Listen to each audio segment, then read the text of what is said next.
Hi, my name is Tara Kachaturoff, and I'm the host of Michigan Entrepreneur, where we feature businesses from startup to stellar. Today, I have as my special guest David Loria, who is the owner of Squeaky's Home Cleaning. Welcome to the program. Hi, thanks for having me. Well, I'm really excited to talk to you today, Dave, not just because I love cleaning and decluttering and all that good stuff, but I think you are the very first person we've had who does this as a business, who has a business built all around this. So I'm really excited. So as we get started, before we dive into the day to day and what it's like running Squeaky's Home Cleaning, why don't you tell me what led up to you starting this particular business? Yeah, so very often people come to me and they say, like, you're a young guy, how did you get involved in house cleaning, right? It's typically a stereotypical, like the maid, or you think of Alice from, what's it called? TV show from the the housekeeper from the 50s Oh, TV the show, the Brady Bunch. Jetsons. Brady Oh Bunch. yeah, Alice. I Yeah, was yeah, thinking yeah, like that. Oh, that's Rosie, the housekeeper from the yeah. Jetsons. Sorry. Either one, right? Yeah. Uh, so I was doing freelance marketing at the time. This was 6 years ago, and I was doing work for a lot of service companies. So, companies similar to house cleaning, but not house cleaning. Phone repair companies, moving companies, all different type, types of companies.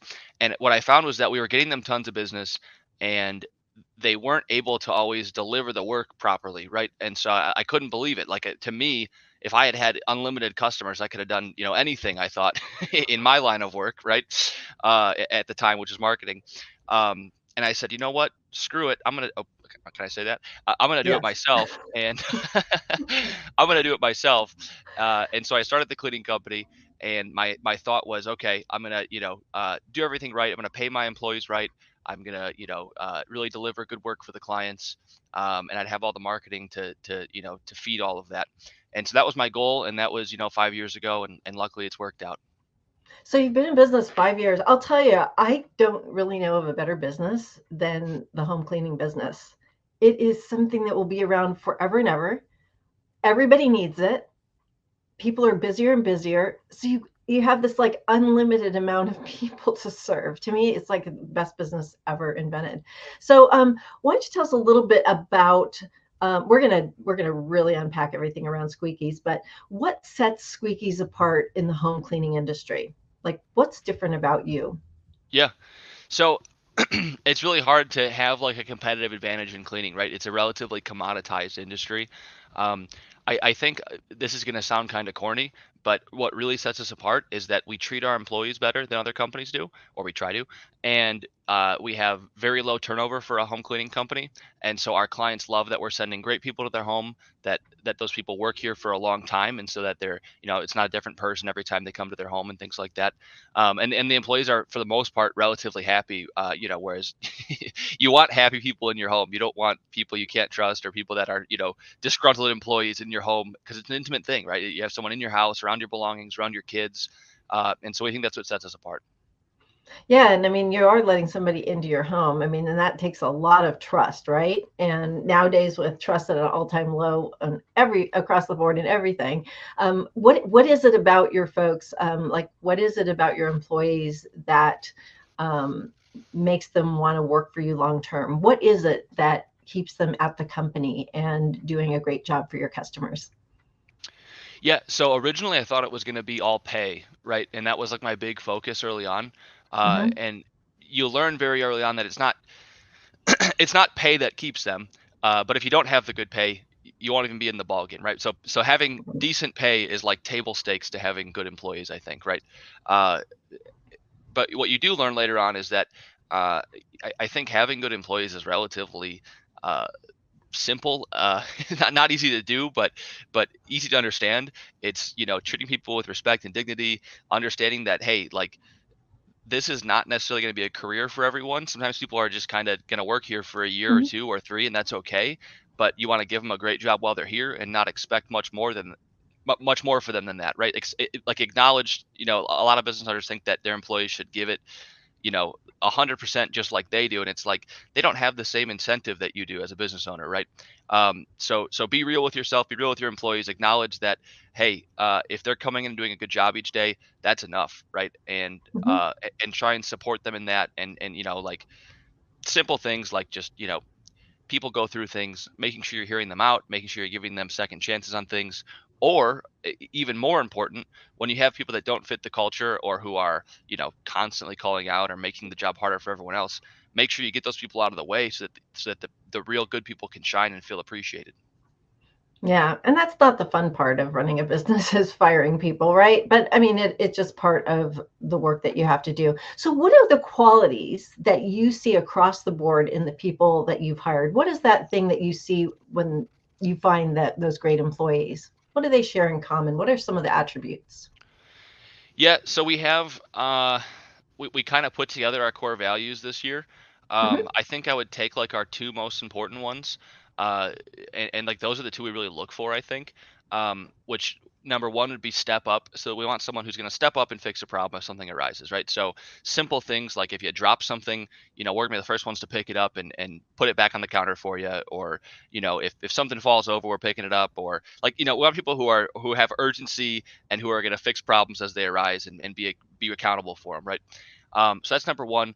And number two is really simple. It's do the right thing, whatever that kind of means, but like ethically do the right thing. So that kind of encompasses. We want people who are honest. We want people who are, uh, you know, caring, who would do unto others as they do unto themselves, and all those sorts of things. But those are really the two big ones, I would say.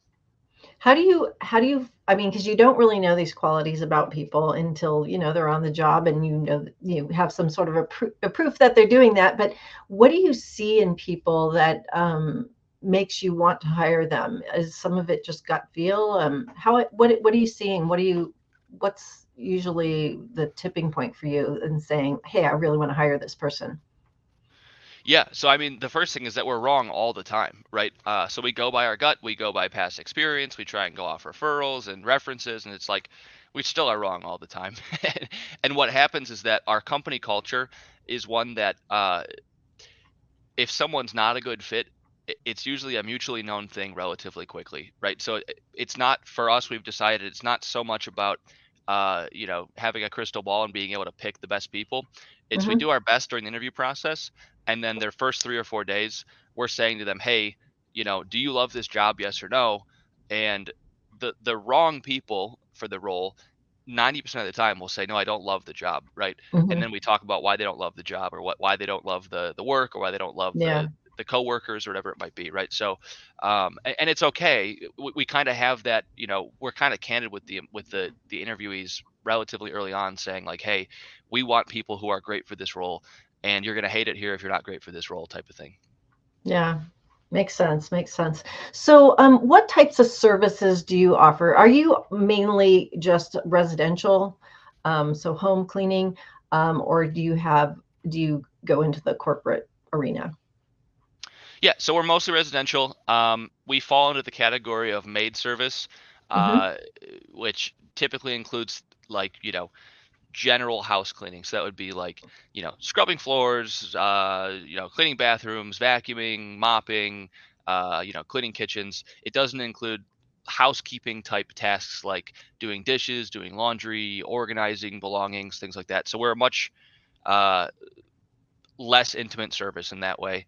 And the vast majority of our clients are residential, but we do have some commercial if they're a good fit for us. So like we have, like one of our best clients is a condo complex where we clean all of the common areas for the buildings. Oh, yeah.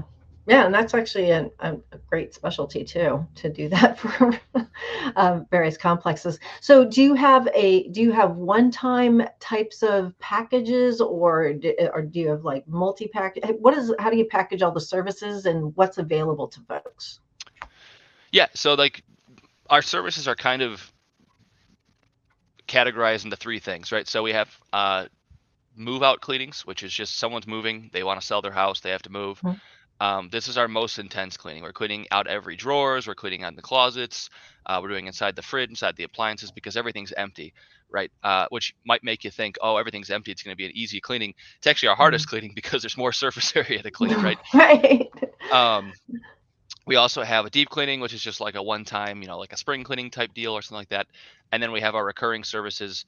Uh, you know, we're typically always looking for recurring clients. That's the most Mhm. important part. That's what keeps our business going, right? So do people usually get like a weekly package or every other week or once a month? How do people, what do they Yeah, usually select? exactly right. So it's all three, right? So it's weekly, Right. bi-weekly, or once a month. And the vast majority of our clients are every 2 weeks. So how do you get the word out about what you do? How do people know about Squeakies? Yeah, so I mean, the beginning it was very marketing reliant, like digital marketing. 'Cause that was my background prior, right? So it was Mm. Google ads, it was Facebook paid ads, it was Google local services, Google My Business, SEO, like all these different, web things, and that still drives a lot of the momentum. Uh, but what's happened now is that now a lot of it's word of mouth. A lot of it is people calling and saying, "Hey, someone posted about you in the Berkeley, residents Facebook group. Someone posted about you in the Royal Oak Facebook group, or my cousin uses you, my neighbor uses you. We saw your cars out in the road because we have wrapped vehicles." Oh, cool. Yeah. Um, the short answer is I don't really know always. I don't track it that well because so much of it is word of mouth. It's hard to know where it all comes from and originates. We ask, but they only, people only tell you so much. Yeah, yeah, yep. So what's the process like people go through when they need to hire you? Like, do they make a call or do they text you or like what are the different ways they can connect with you? And then kind of walk me through the process that you take the prospect through to getting them signed up, just so I understand how it all works. Yeah, so cleaning is a really hard thing to quote over the phone, Hmm. which is funny because we do it all over the phone, right? It would back in the good old days, people would come to your house and look around and give you a quote. The problem with that is that it would add so much cost to what we do if we had to do that. Because for every Right. 10 clients we'd book, we'd go visit, we'd only book two of them maybe or something, right? Oh, Um, yeah.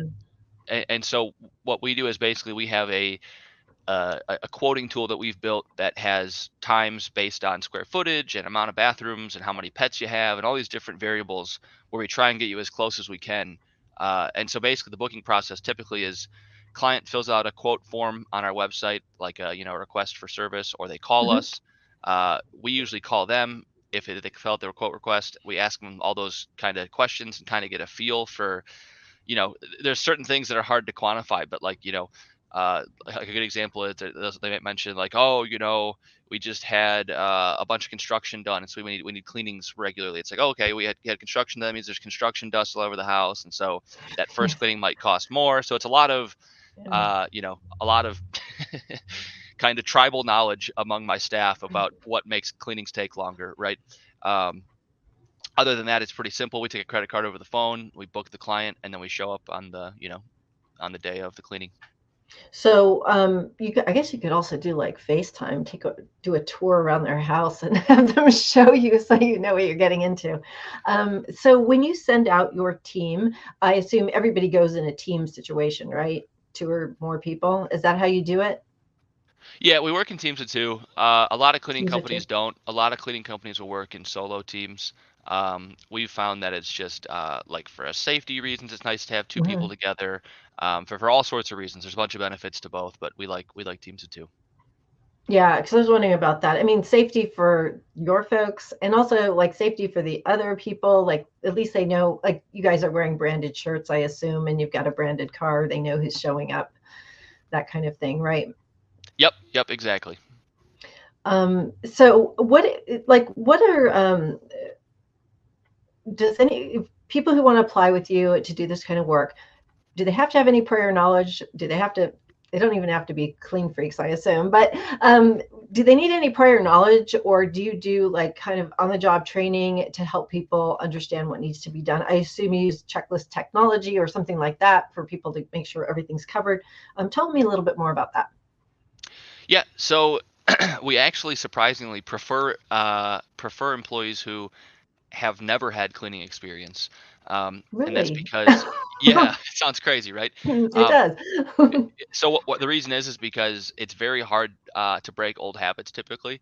And so if they've worked at a different home cleaning company, especially ones that might not be at our standards, it's very difficult because they might have prior ideas what they think the way things should be done, right?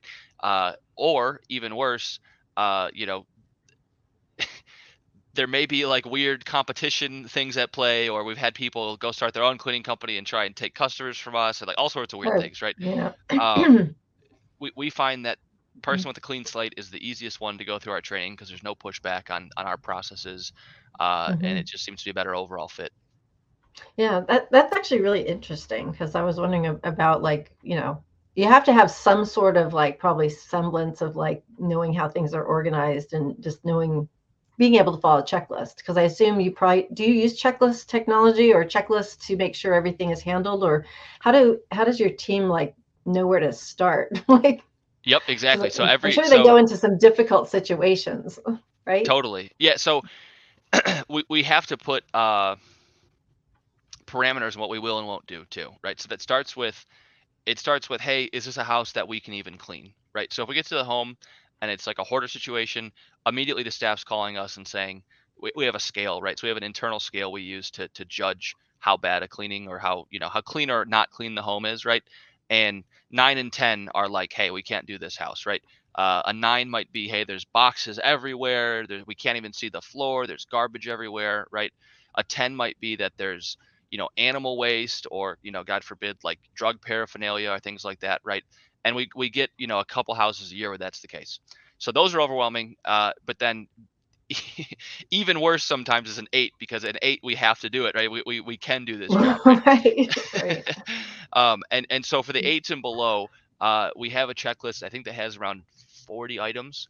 I could be wrong. It changes relatively often because we are always kind of tweaking things to make sure that the staff is understanding what we're supposed to do and how we do it and stuff, right?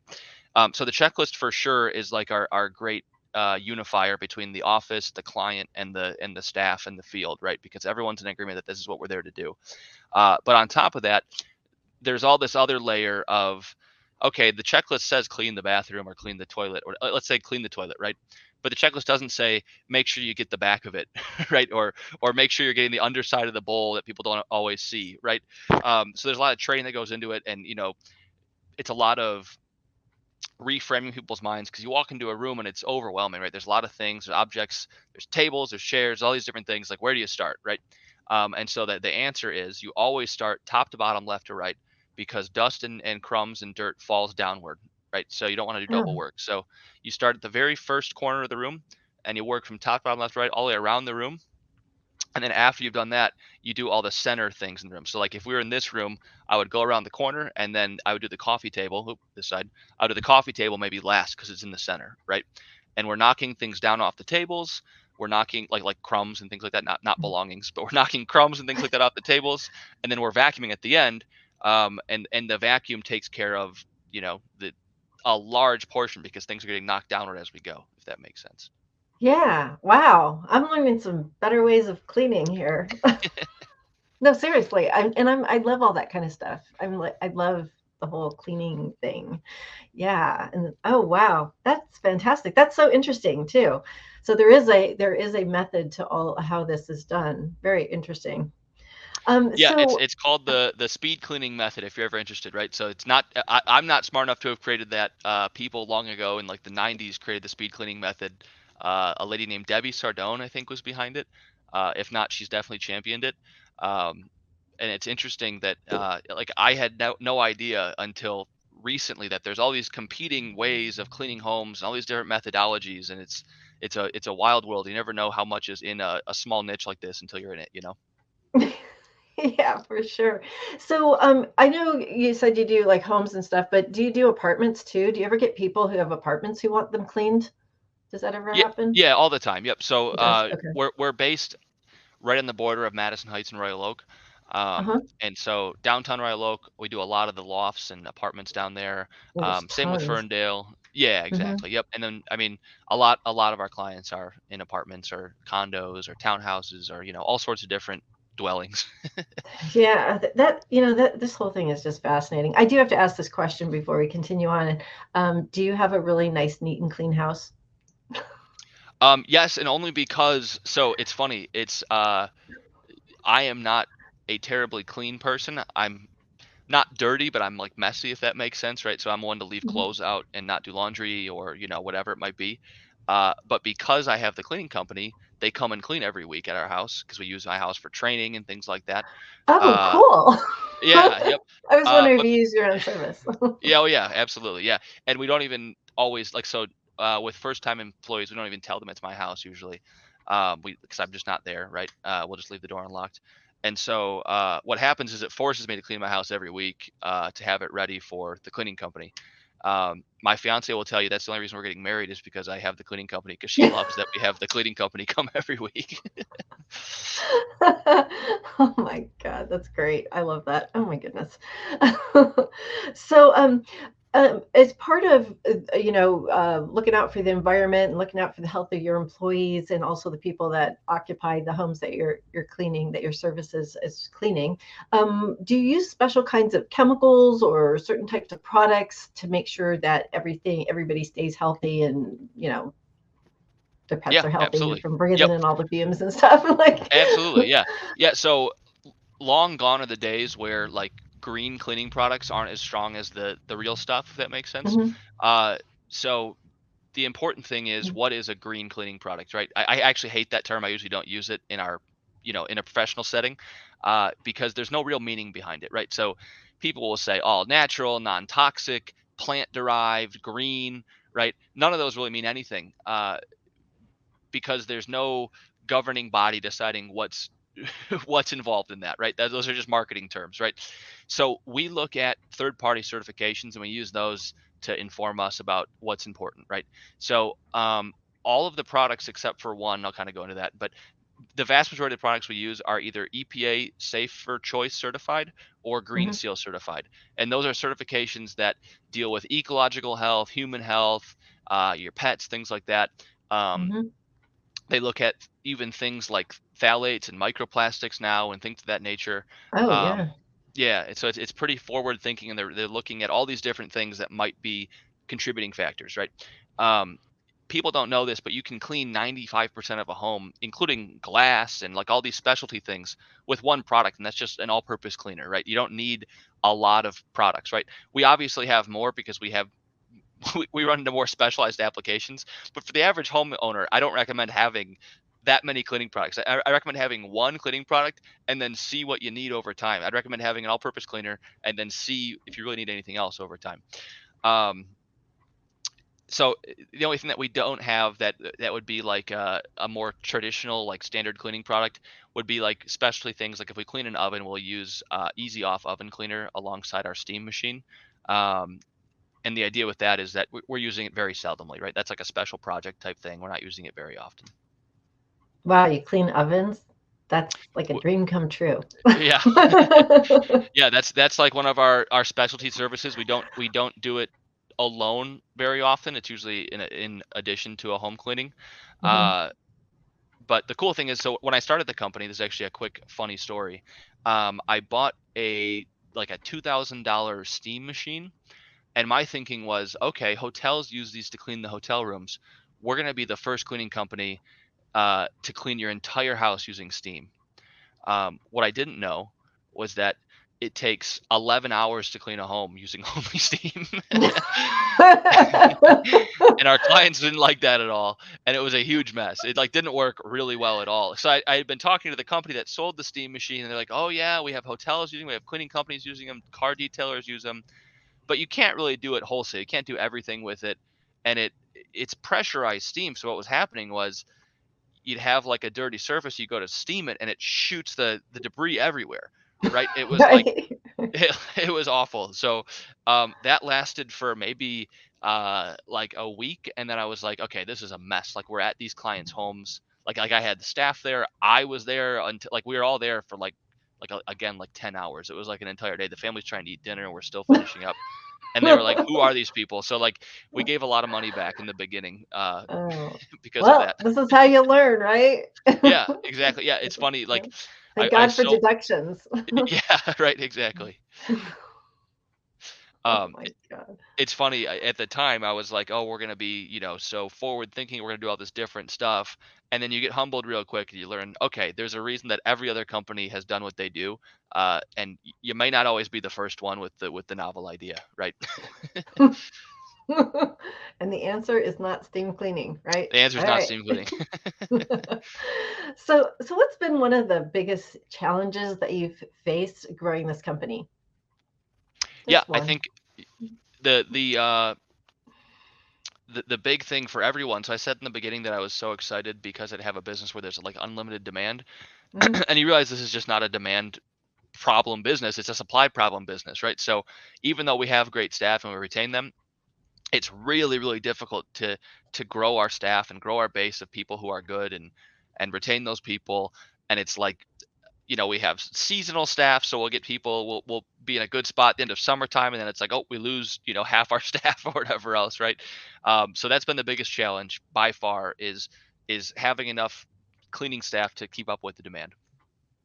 Yeah, I can see that. And with people, people working, everybody's so busy, I can imagine. And then you don't want to turn it away, but there's only so much you can do. So what basically do your folks work Monday through Fridays, or do they also do weekend work? Yeah, so that's a big What's thing for us. We're Monday through availability? Friday, 9 to 5, and we try and keep it. It's kind of like a lifestyle choice of mine to keep it that way. Hmm. A lot of cleaning companies will work evenings and weekends and things like that, but to me, I don't want to work those hours. And if people are Right. working, I have to be available often. You know what I mean? So, yep, Yeah, yeah, totally understand that. So, what have you? I know we're running a little short on time, but I still have a couple questions real quick. yep. What do you love most about your business? What have you enjoyed most in these past 5 years? Yeah, it's been really cool to watch our brand grow and watch people recognize who we are, like locally and stuff. I was on Channel 7 a couple days ago, and I had clients everywhere reaching out. Like all of our clients have been like, "Oh, I saw you in the news," or whatever. People who know of us, right? And it was just cool to see all these layers of years of work, kind of culminating in people having some true brand recognition, if that makes sense. Yeah, that's great. That's fantastic, and congrats on being on Channel 7. That's Yeah, fantastic. thank you. So, where do you think you're going next with Squeakies? What's the next step in the evolution? Is it new ways of cleaning? Is it new ways of hiring? New segments that you're going to want to serve? What do you think is next? Yeah, I mean, for us, it's not that exciting. We're trying to improve our training quite a bit. So Hmm. I've been spending a lot of my time making corny training videos, and we're building like a whole big information, powerhouse that we're gonna have at our office. That when people are training, they really get a good handle on what we do. Um, Other than that, we're just gonna keep kind of growing slowly and keep on keeping on.